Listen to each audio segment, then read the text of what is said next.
काशिफ साहब न्यूट्रल होने की यहाँ पे बात हो रही है। Samina I am really sorry, मुझे तो अपनी राय ही दी जाती है मेरा ख्याल। मुझे शो को ख़त्म करना है, तो वही आप वाली बात है कि एक लंबी बहस है और शायद कहीं ना कहीं हासिल बहस भी है।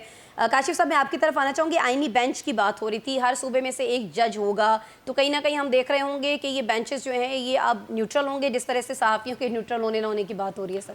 अच्छा देखिए आसमा, एक चीज़ तो समझ लीजिए कि आइन में जब तरमीम हुई तो 191A आर्टिकल जो है वो इसमें ऐड हुआ है, जिसके मुताबिक 5 रुकनी आइनी बेंच होगा जिसकी तैनाती या तकर्री सुप्रीम जुडिशल काउंसिल करेगा, जिसके 13 मेंबर होंगे, जो कि अब जो 5 नवंबर को इजलास होने जा रहा है उसमें 12 मेंबर होंगे।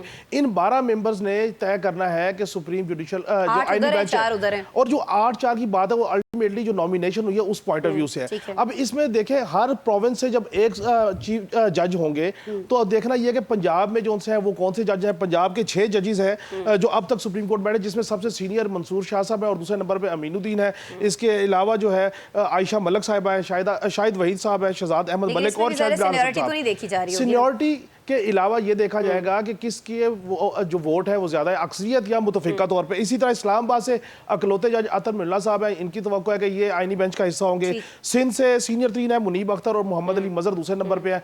इनमें से कोई एक जज हो सकता है। खैबर पख्तूनख्वा में 2 ही जज है, एक याहिया अफरीदी और दूसरी मुसरत हिलाली है। तो ये तवक्को है मुसरत हिलाली साहब होंगी और ये तवक्को की जा रही। इसी तरह बलोचिस्तान से जो 2 जजेस हैं उनमें से कोई जमाल मंदोखेल या नईम अफगान साहब में से होगा। सो इन जजेस में से कोई 5 जज जो है वो आईनी बेंच का हिस्सा होंगे और उस आईनी बेंच का एक सीनियर जज जो है वो सुप्रीम जुडिशल काउंसिल का हिस्सा